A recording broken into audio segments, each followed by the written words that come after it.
আলহামদুলিল্লাহ ওয়াকাফা ওয়াসালামুন আলা ইবাদিহিল্লাযিনা আসতাফা আম্মা বা'দ। প্রিয় দর্শক, ইসলামের দর্পণে আপনাদের সকলকে স্বাগতম। ইসলামের দর্পণে আমি আপনাদের সাথে রয়েছি মৌলানা সুহাইল আহমদ। পুরোটা সময় আপনাদের সাথে থাকব। আজকে আমরা শুনব রাসূল সাল্লাল্লাহু আলাইহি ওয়াসাল্লামের শৈশবের কিছু কথা। কেন রাসূল সাল্লাল্লাহু আলাইহি ওয়াসাল্লাম উত্তম মানুষ হওয়া সত্ত্বেও রাসূল সাল্লাল্লাহু আলাইহি ওয়াসাল্লাম এতিম ছিলেন। প্রিয় দর্শক, চলুন তাহলে আমরা শুনি রাসূল সাল্লাল্লাহু আলাইহি ওয়াসাল্লামের শৈশবের কিছু আলোচনা। রাসূল সাল্লাল্লাহু আলাইহি ওয়াসাল্লামের যখন জন্ম হয়, জন্মের পূর্বে বাবা আব্দুল্লাহ ব্যবসায়িক কাজে মদিনায় যান। সেখানে তিনি ইন্তেকাল করেন। নাবিগা জাদির বাসায় বা বাড়িতে একটা পারিবারিক কবরস্থানে রাসূলের পিতাকে দাফন করা হয়। কিন্তু রাসূল সাল্লাল্লাহু আলাইহি ওয়াসাল্লাম পৃথিবীর মধ্যে আশরাফুল মাখলুকাতের মধ্যে উত্তম মানুষ ছিলেন। রাসূল সাল্লাল্লাহু আলাইহি ওয়াসাল্লামকে আল্লাহ পাক রব্বুল আলামিন সৈয়দুল আম্বিয়া হিসাবে প্রেরণ করেছেন, যাকে নবীদের সরদার হিসাবে ঘোষণা করেছেন। মানুষের মধ্যে শুধু উত্তম নয়, তিনি নবীদের মধ্যেও উত্তম ছিলেন। অথচ তার জন্মের 2 মাস পূর্বে তার পিতার ইন্তেকাল হয়ে গেল। আপনারা একটু চোখ বন্ধ করে অনুধাবন করার চেষ্টা করুন। পৃথিবীতে যে মানুষকে সেরা হিসেবে আল্লাহ পাক রব্বুল আলামিন প্রেরণ করছেন, নবীদের মধ্যে যাকে শ্রেষ্ঠ হিসেবে ঘোষণা করা হয়েছে, সৈয়দুল আম্বিয়া বলা হয়েছে, সরকারে দু জাহান বলা হয়েছে, তার জন্মের 2 মাস পূর্বে তার পিতা ইন্তেকাল করলেন। শুধু তাই নয়, রাসূল সাল্লাল্লাহু আলাইহি ওয়াসাল্লামের বয়স যখন 6 বছর, সে সময় তার মা ইন্তেকাল করেন। কোথায় ইন্তেকাল করলেন সে প্রেক্ষাপটটা আমরা একটু ঘুরে আসি। রাসূল সাল্লাল্লাহু আলাইহি ওয়াসাল্লামের যখন প্রথম সিনা চাক করা হয়, তার দুধমা হালিমাতুস সাদিয়ার বাসায় হালিমাতুস সাদিয়াকে যখন রাসূল সাল্লাল্লাহু আলাইহি ওয়াসাল্লাম জিবরাইল আমিন আসার ঘটনা বিস্তারিত বললেন, আম্মা জান, দেখতে এমন একজন মানুষ আসলেন এবং আমার সিনা চাক করলেন। সিনা চাকের এই হৃদয় বিদারক ঘটনা যখন হালিমাতুস সাদিয়া জানলেন, অবগত হলেন, তিনি কিছুটা ভীত সন্ত্রস্ত হয়ে পড়লেন এবং চিন্তা করলেন, মুহাম্মদ তো আমার কাছে আমানত ছিল, এই মুহাম্মদ আসার কারণে আমার ঘরে তো বরকতের বন্যা বয়ে গিয়েছিল।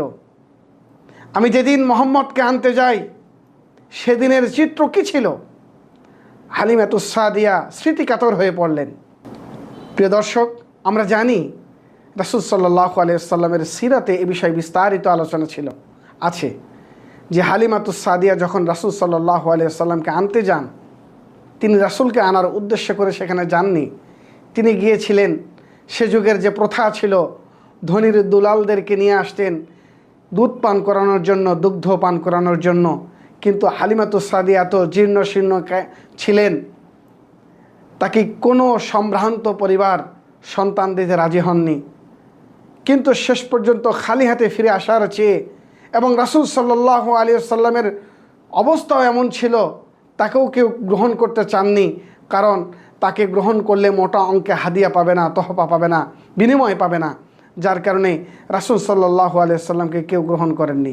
এই হালিমাতুস সাদিয়া শেষ পর্যায়ে চিন্তা করলেন, খালি হাতে ফিরে যাওয়ার চেয়ে এই এতিম বাচ্চাকে আমি সঙ্গে করে নিয়ে যাই। কিন্তু যখন তিনি সঙ্গে করে নিয়ে আসলেন, সেখানে অনেক ইতিহাস রয়েছে। তার যে গাধাটা ছিল, যখন মক্কায় আসতেছিলেন, মক্কায় আসার সময় এই গাধা চলতে পারে না, কিন্তু যখন রাসূল সাল্লাল্লাহু আলাইহি ওয়াসাল্লামকে সাথে করে রওনা হলেন বাড়ির দিকে, তখন তার গাধা, তার খচ্চর সবার পশুর আগেই চলে যাচ্ছিল।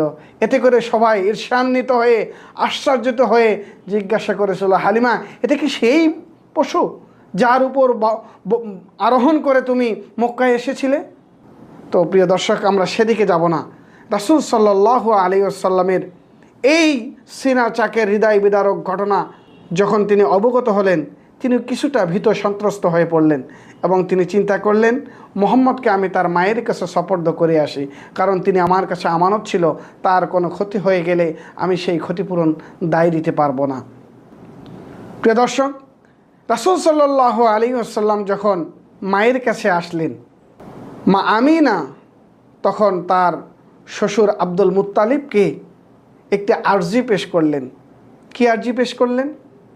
আর্জি পেশ করলেন, আব্বাজান, আপনার সন্তান, আপনার পুত্র আব্দুল্লাহ ইন্তেকাল করেছেন মদিনায়, সেখানে তার রওজা রয়েছে। আমার এই সন্তান পিতার স্নেহ পায়নি, পিতাকে দেখতে পায়নি, অন্তত পিতার কবর যেন জিয়ারত করতে পারে সেই ব্যবস্থা আপনি করুন। আমি আমার এই সন্তানকে নিয়ে, মুহাম্মদকে নিয়ে তার বাবার কবর জিয়ারত করতে চাই, তাকে দেখাইতে চাই, এই হলো তোমার পিতার কবর, এই হলো তোমার পিতার রওজা। প্রিয় দর্শক, রাসূল সাল্লাল্লাহু আলাইহি ওয়াসাল্লামের মা আমিনা যখন তার শ্বশুরকে এই প্রস্তাব পেশ করলেন, শ্বশুর সানন্দে এই প্রস্তাব গ্রহণ করলেন। এখান থেকে আমরা একটি শিক্ষা অর্জন করতে পারি। আজকে আমাদের পরিবারগুলোতে যে বৈষম্য, পরিবারের মধ্যে যে মতানৈক্য, মিল মহব্বত নেই, এই শিক্ষা আমরা এখান থেকে গ্রহণ করতে পারি। যেরকমভাবে মা আমিনা তার শ্বশুরকে সম্মান জানিয়ে আর্জি পেশ করেছিলেন, এভাবে যদি আমাদের বধূরা শ্বশুরকে সম্মান প্রদর্শন করেন, শুধু শ্বশুরকে সম্মান প্রদর্শন করাই নয়, শ্বশুরেরও দায়িত্ব হলো পুত্রবধূর চাহিদাকে পূরণ করা। পুত্রবধূ যখন বললেন, আমি আপনার সন্তানের কবর জিয়ারত করতে চাই, আমি পরিচয় করে দিতে চাই আপনার নাতিকে, তার বাবার রওজা কোথায় আছে দেখাই দিতে চাই, শ্বশুর কিন্তু তার সেই মতামতকে অগ্রাহ্য করেনি, বরং গ্রহণ করেছেন এবং তাদেরকে সেই মদিনায় যাওয়ার জন্য ব্যবস্থা করে দিয়েছেন। তো যখন আব্দুল মুত্তালিব এসব ব্যবস্থা করে দিলেন, মা আমিনা ছোট্ট শিশু মুহাম্মদকে সাথে নিয়ে এবং তাদের দাসী বারাকা, যার উপনাম ছিল উম্মে আইমান, তাকে সাথে নিয়ে মক্কার পথে রওনা হলেন, মদিনার পথে রওনা হলেন। মক্কা থেকে মদিনার দূরত্ব ছিল প্রায় 490 কিলোমিটারের মতো বা 80 কিলোমিটারের মতো।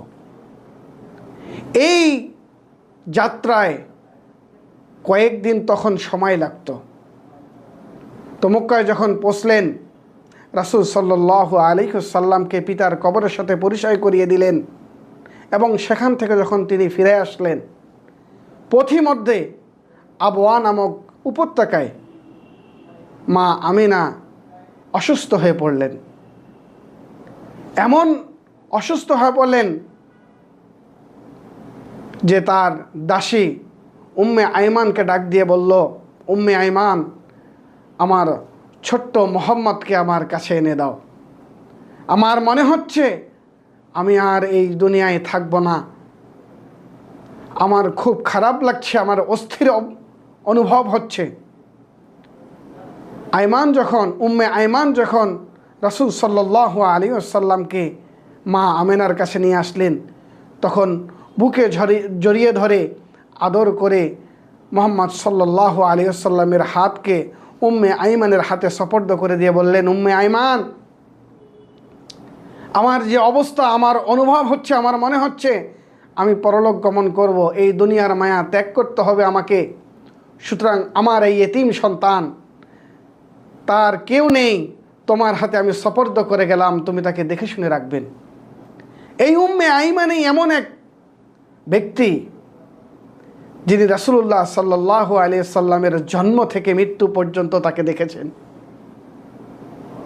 প্রিয় দর্শক, এই পরিস্থিতিতে যখন মা আমিনার ইন্তেকাল হয়ে গেল, তখন রাসূল সাল্লাল্লাহু আলাইহি সাল্লামের বয়স ছিল মাত্র 6 বছর। উম্মে আইমান মা আমিনাকে আবওয়া নামক উপত্যকায় দাফন কাফন করে আবার মক্কার পথে রওনা হলেন। মক্কায় আসলেন, সেখানে রাসূল সাল্লাল্লাহু আলাইহি সাল্লামকে তার দাদা আব্দুল মুত্তালিবের হাতে সোপর্দ করলেন। কিন্তু আব্দুল মুত্তালিবের কাছেও রাসূল সাল্লাল্লাহু আলাইহি সাল্লাম আর বেশি দিন থাকতে পারলেন না। তার স্নেহ, মায়া, মহব্বত, ভালোবাসা বেশি দিন সহ্য করলেন না আল্লাহ পাক রব্বুল আলামিন।